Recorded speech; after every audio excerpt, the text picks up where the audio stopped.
ഇന്ന് സ്കൂളുള്ള ഒരു ദിവസമാണ്. അപ്പോൾ രാവിലെ കുട്ടി എണീറ്റൊക്കെ വന്ന് കുളിയൊക്കെ കഴിഞ്ഞ് വിളക്കൊക്കെ കത്തിച്ച് യൂണിഫോമൊക്കെ ഇട്ടു. അപ്പോൾ ഇന്ന് എന്നോട് പറഞ്ഞു എനിക്ക് ടൊമാറ്റോ റൈസ് മതിയെന്ന് പറഞ്ഞു. അപ്പം ഞാനൊരു പാൻ എടുപ്പത്ത് വെച്ചു, അതിലോട്ട് എണ്ണ ഒഴിച്ചു കൊടുത്തു.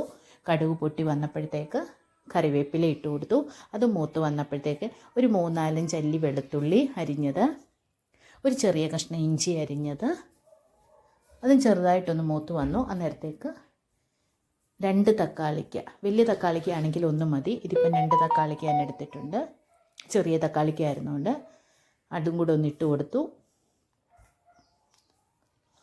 ഇനി ആവശ്യത്തിനുള്ള ഉപ്പും കൂടി ഇട്ട് കൊടുക്കണം.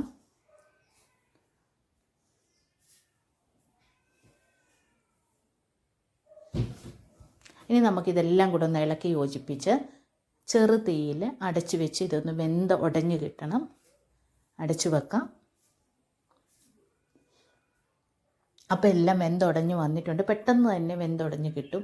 ഇനി അതിൻ്റെ അകത്തോട്ട് ആവശ്യത്തിനുള്ള മഞ്ഞൾപ്പൊടി, കാശ്മീരി മുളക് പൊടി, ഒരു സ്വല്പം എരിവുള്ള മുളക് പൊടി ചേർത്തിട്ടുണ്ട്. കുട്ടുവിന് എരിവ് ഒത്തിരി ഇഷ്ടമല്ല, അതുകൊണ്ട് ഒരു സ്വല്പം മാത്രമേ ഞാൻ ചേർത്തിട്ടുള്ളൂ. അപ്പോൾ അതുമെല്ലാം ഒന്ന് മൂത്ത് വന്നപ്പോഴത്തേക്ക് വെന്ത് വെച്ചിരിക്കുന്ന ചോറിട്ട് കൊടുത്തു. ഏത് റൈസ് വേണമെങ്കിലും നമുക്ക് ഉപയോഗിക്കാം. ഇത് വെള്ളേരിയുടെ ചോറാണ്, അതുകൂടെ നമുക്ക് ഇട്ട് കൊടുക്കാം. ഇനി ഇതെല്ലാം കൂടെ ഒന്ന് നല്ലതായിട്ട് ഇളക്കി യോജിപ്പിക്കണം.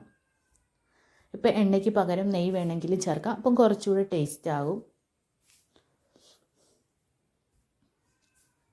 ഈ ഇളക്കി യോജിപ്പിക്കുന്ന സമയത്ത് സ്വല്പം നമുക്ക് ടേസ്റ്റ് ചെയ്ത് നോക്കാം. ഉപ്പിൻ്റെയൊക്കെ കുറവുണ്ടെങ്കിൽ ഈ സമയം നമുക്ക് ചേർത്ത് കൊടുക്കാവുന്നതാണ്. ഇതിപ്പോൾ ഇവർക്ക് 2 പേർക്ക് മാത്രമായിട്ട് ഞാൻ ഉണ്ടാക്കിയതാണ്.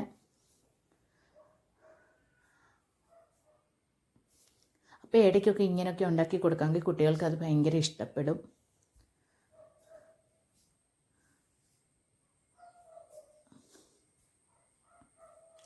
അപ്പോൾ എല്ലാം നല്ലതായിട്ട് ഇളക്കി യോജിപ്പിച്ചു. ഉപ്പ് കുറവായിരുന്നൊരു സ്വല്പം ഉപ്പ് ഞാൻ ചേർത്ത് കൊടുത്തിട്ടുണ്ട്. പിന്നെ ഞാൻ സ്വല്പം മല്ലിയിലയും കൂടി ഇട്ടു. ചൂടോട് തന്നെ ഇനി അവരുടെ ടിഫിൻ ബോക്സിലോട്ട് ആക്കുവാണ്.